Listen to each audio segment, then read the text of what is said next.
মহানায়ক উত্তম কুমার আর মহানায়িকা সুচিত্রা সেনের ছবি যে অসফল হতে পারে তা ভাবাই যায় না।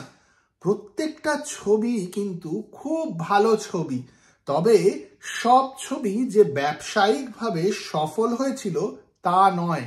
শেষের দিকের ছবি নয়, শুরুর দিকেও কয়েকটা ছবি অতটাও হিট হয়নি, তবে তাদের সাকসেস রেট অসম্ভব ভালো। আজকের আড্ডা মহানায়ক আর মহানায়িকার কিছু অসফল ছবি নিয়ে। আমি তন্ময়, আশা করি আপনারা সকলে খুব ভালো আছেন। উত্তম সুচিত্রা জুটির জার্নি শুরু হয় পারিবারিক কমেডি ছবি ৭৪ দিয়ে, তবে আসল সাকসেস আসে অগ্নি পরীক্ষা ছবিতে। অগ্নি পরীক্ষার আগে ওরা থাকে ওধারে, মরণের পরে, সদানন্দের মেলা, এইসব ছবিতে অভিনয় করেছেন। ছবিগুলো অ্যাভারেজ বিজনেস করলেও অগ্নি পরীক্ষা একেবারে গেম চেঞ্জার। অগ্নি পরীক্ষা ব্লকবাস্টার ছবি হিসেবে ব্যবসায়িক সাফল্য পান, আর উত্তম সুচিত্রা জায়গা পান মানুষের মনে। এই জুটিকে মানুষ এত ভালোবেসে ফেলেন যে এদের রোম্যান্স ছবির পর্দায় দেখার জন্য মানুষ উন্মুখ হয়ে থাকেন, আর এরপর প্রত্যেকটা ছবির উপরেই মানুষের অনেক এক্সপেকটেশন বেড়ে যায়। আর প্রডিউসার ডিরেক্টররাও এক্সপেক্ট করতে থাকেন যে যেই ছবি উত্তম কুমার আর সুচিত্রা সেন একসঙ্গে করবেন সেই ছবি ব্যবসায়িক সাফল্য পাবেই। বেশিরভাগ ক্ষেত্রেই তাই হয়, তবে কয়েকটি ছবি ভালো ছবি হওয়া সত্ত্বেও অতটা ব্যবসা করতে পারেনি। অগ্নি পরীক্ষার পরে ১৯৫৪ সালে অজয় কর পরিচালিত গৃহপ্রবেশ রিলিজ হয়।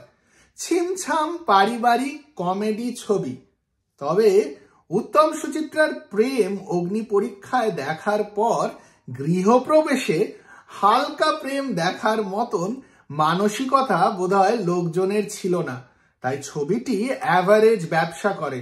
যেই রকম এক্সপেকটেশন তৈরি হয়েছিল অগ্নি পরীক্ষা দেখার পর, সেই এক্সপেকটেশন গৃহপ্রবেশ মিট করতে পারে না।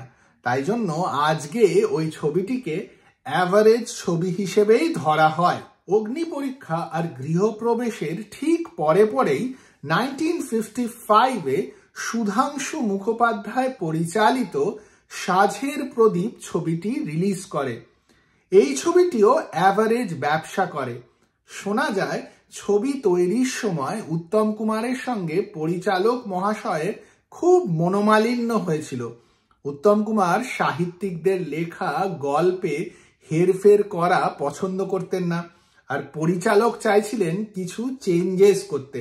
তাই জন্য উত্তম কুমারের সঙ্গে পরিচালকের একেবারে বনে না, আর উত্তম কুমারের কাজে মন ছিল না। তরুণ কুমার মনে করতেন যে এই ছবিটি ফ্লপ হওয়ার কারণই হলো উত্তম কুমারের সঙ্গে ডিরেক্টরের মনোমালিন্য। তবে যাই কারণ হোক, সাঁঝের প্রদীপও কিন্তু লিস্টেড হবে উত্তম সুচিত্রার অ্যাভারেজ বা ফ্লপ ছবিগুলোর মধ্যে। 1956-এ রিলিজ হয় চিত্ত বসু পরিচালিত একটি রাত। একটি রাত ছবিটি নিয়ে আমি আগেও এই চ্যানেলে আড্ডা মেরেছি। এই ছবিটি আমার ভীষণ প্রিয়, তবে শোনা যায় এই ছবিটি হিট করেনি। কেন হিট করেনি? উত্তম সুচিত্রার রোম্যান্টিক পেয়ারিং ছিল না বলে কি হিট করেনি? হতে পারে, আমি তো সেই সময় ছিলাম না, আমার কাছে ব্যবসায়িক ফিগার্সগুলোও নেই। তবে ছবিটি কিন্তু আমার ভীষণ ভালো লাগে, হিট করুক না করুক। ওভার দ্য ইয়ার্স একটি রাত ছবিটি আমার মনে হয় দর্শকদের খুব ভালো লেগেছে।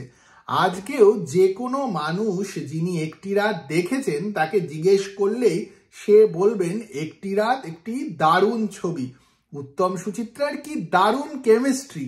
তবে সেই সময় কিন্তু দর্শক ভিড় করে এই ছবিটি দেখতে যাননি। 1956 থেকে 1970 শুরুর দিক পর্যন্ত উত্তম কুমার আর সুচিত্রা সেন যা যা ছবি করেছেন তা হয় হিট, সুপারহিট, নয়তো ব্লকবাস্টার। ভাবুন তো কি দুর্ধর্ষ ট্র্যাক রেকর্ড, লোকে তাদের কতটা ভালোবাসতেন। 1970s গিয়ে যখন আলো আমার আলো, হার মানাহার বা শেষ ছবি প্রিয় বান্ধবী করেন, তখন দুজনেরই বয়স হয়েছে, দুজনকে পর্দায় লোকেদের হয়তো আর ভালো লাগে না, তাই জন্য এই ছবিগুলো চলেনি। এদের মধ্যে আলো আমার আলো কিন্তু আমার বেশ ভালোই লেগেছিল, ছবি হিসেবে ভালোই ছবি। তবে সেই যে কেমিস্ট্রি উত্তম সুচিত্রার পর্দায় আগের দিকের ছবিতে দেখা যায়, তা ছবিগুলোতে ছিল না, আলো আমার আলোতেও ছিল না।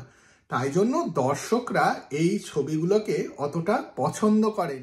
আপনারা জানান আপনাদের এই যে অত সফল ছবি নয় উত্তম সুচিত্রার, তার মধ্যে কোনটি সবচেয়ে প্রিয়? আমার সবচেয়ে প্রিয় এদের মধ্যে একটি রাত। আপনারা কমেন্ট বক্সে জানান আপনাদের কোন ছবিটি সবচেয়ে ভালো লাগে। যদি এই ভিডিওটি ভালো লাগে তাহলে লাইক আর শেয়ার করতে একদম ভুলবেন না, আর চ্যানেলটিকেও সাবস্ক্রাইব করুন।